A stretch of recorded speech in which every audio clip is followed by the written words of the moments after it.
Hello and welcome to a very special edition right here at Oman Observer. We're in the company of Her Excellency Lyutha al Mughairy, Ambassador of Sultanate of Oman to Germany and of course other countries as well.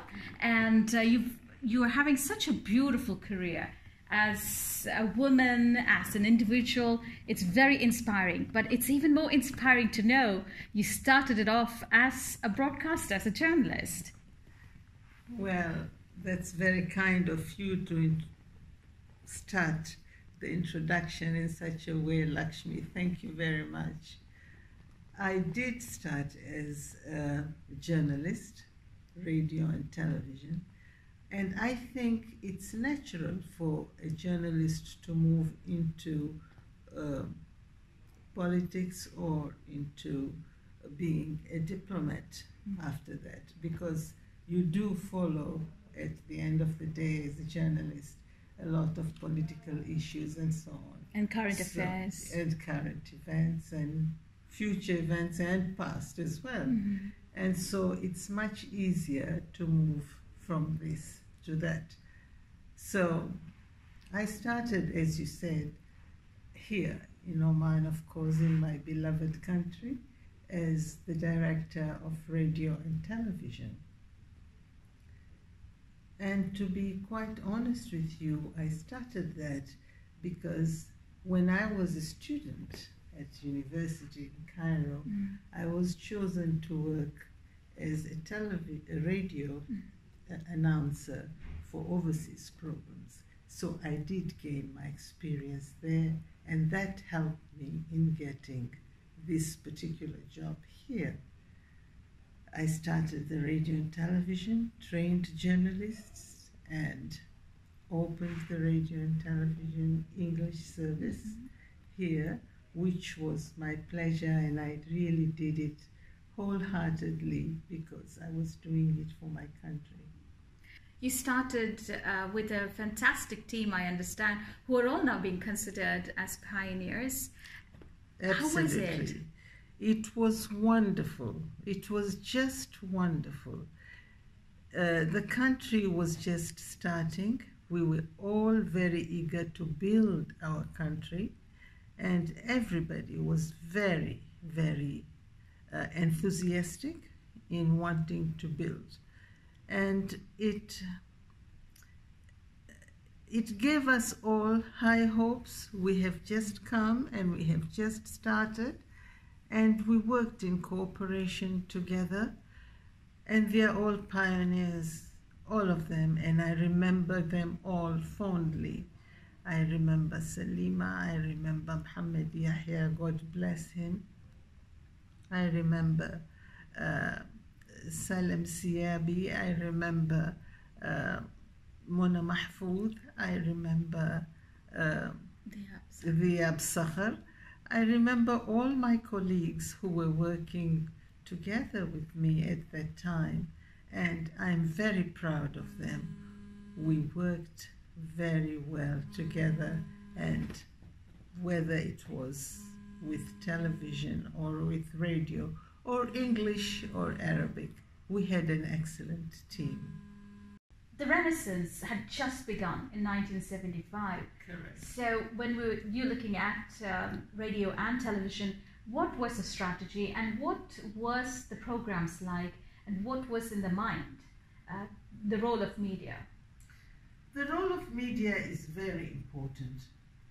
The country was new.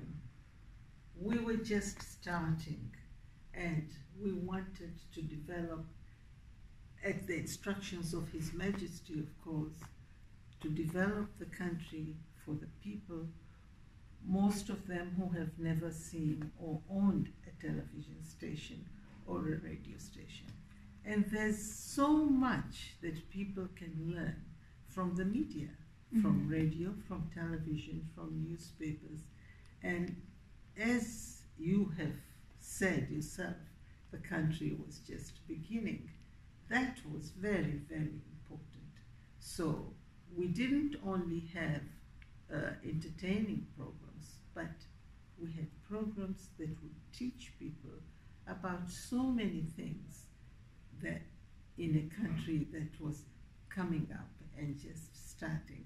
So it's a very important. Today, the world has changed, the media has changed. In addition to the traditional media such as newspaper, television, radio, we have the social media, which is actually becoming more than just being social, but actually being part of the news distribution services of the world. So how do you see that today? It influences people a lot, and it can be good and it can be bad. In some ways, it's very good, and in some ways, it's not very good. So, because it can influence people internationally, it is very important. It's very important when it's in the good side of it, and people learn more about other countries. We have a lot of tourists coming from Germany here, because of what they see in the media, and they want to see the country. They learned a lot more about Oman and the development in Oman, the people of Oman, and that's very important. And then you also see a lot of things that are happening in the world which are not very nice, which we do look at because we have to see and we have to know what is going on in the world. So it's this and that. A combination. What is interesting is, 1975, you started your career. Now, by 1980, with all the experience you've gained, you're already in UN. You were offered a job in the United Nations. Correct. During the year of dedicated to the disabled persons in the world. Correct, yes. And that's where your career began. So I'm looking at you as not just as a woman, but as an individual, because you're the first Omani to be working in the UN Secretariat in New York. Correct, yes. Well, I was working for radio and television. However, I also traveled around the world organizing exhibits, because at that time, the Ministry of Information was Ministry of Information and Culture. Later on, it was divided into two separate ministries. And because the cultural part was to organize exhibits and also to go around giving lectures on Oman for people to know about Oman. So I did participate in organizing exhibits, so that made me travel around the world to promote my country. And at the same time, I also gave lectures on Oman, development in Oman, what is Oman, in different places, Cambridge University, Germany, United States, everywhere. So I got to be known when I was traveling around. And the United Nations immediately offered me the job. I had to think a lot whether to accept the offer or not, because I did not want to leave my country, and I was happy and proud of what I was doing. My bosses at that time said to me, they were very encouraging, and I am very grateful to them. They said to me that you could go on secondment and come back, and your job is there. So I did then accept to go to the United Nations, which was an excellent experience. I learned a lot. Again, it was internationally. And I did a lot also. Especially in the field of information. Especially in the field of information.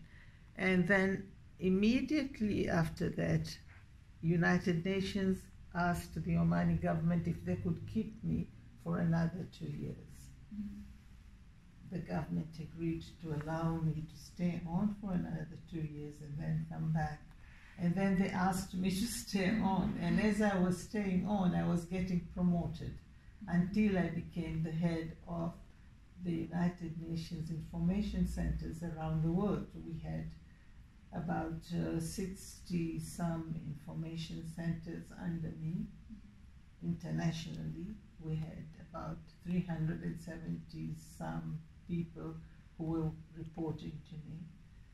So at that time, I was going up in my career in the United Nations, but deep inside me, I still wanted to come back home.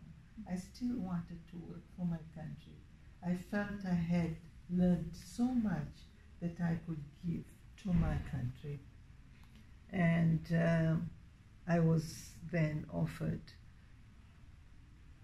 to come back to Oman, and I was very happy with posting as the an ambassador. posting as a diplomat back in my country, and I was appointed as ambassador.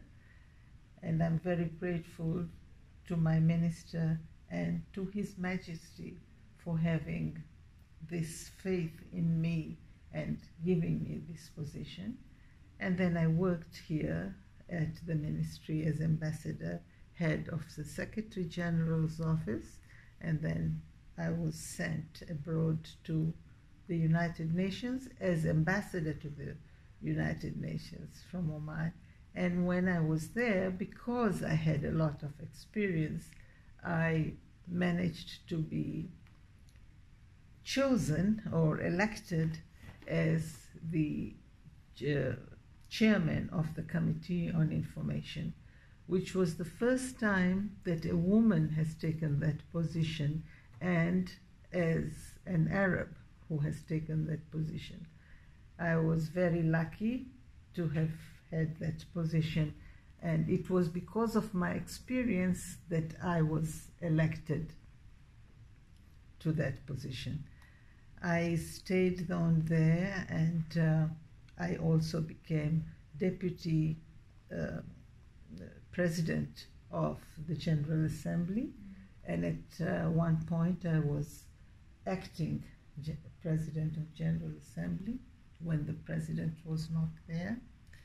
And then later on I was transferred to Germany, and that's where I am now as ambassador of Oman to Germany and non-resident ambassador to some other countries, about 7-8 countries. Have you thought about writing a book? You know, you're not the only person who has asked me this question. Many people have asked me to write not only about my career in the United Nations and my travels throughout Africa, throughout the world, and, you know, working for the United Nations. But I have to have the time. They wanted me also to write about my life in general, how I had started working and until today. I think it would be interesting to do a book, and it's going to be encouraging for young people when they read a book like that, because I can see so many young people who come to talk to me. Many of them come to talk to me, and they all ask me, what can we do? And they want my advice. It's difficult to advise somebody, but it's always nice to encourage young people. The problem is I don't know, I don't have the time to write it.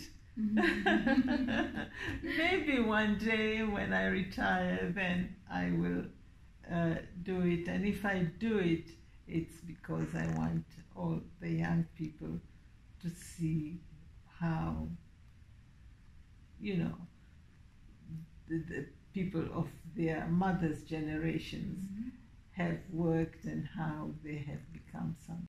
My final question is, because you have built your career, it seems like it's also destiny, in addition to your qualifications and experiences. What would you like to say to the youth of Oman today? Because at the Oman 2040, they just had the discussions where youth has given a lot of prominence and importance, and His Highness Sayyid Haitham has actually said, develop your skills for job opportunities. And that's exactly what you have mentioned here with us. What would you like to say? I would like to say exactly what Sayyid Haitham said. And I always say to my daughter that you must never stop anywhere. You must encourage yourself and continue working. I started working when I was 16, and I've been working from then till today. And it's important that you do your best for what you're doing, no matter what you're doing. You just have to encourage yourself and encourage the people who are working with you. That's my opinion about this. That's very, very, very important, and it's what we should encourage our young people to do. Continuously evolve. Absolutely, absolutely. Continuously evolve. Never give up. Never feel that, oh, this is not good, or this is not, this is bad. Do it. And then eventually you can find something else that you would like, and you may move on. But do it. Don't stop. It's very, very important. That's the only way you can move on.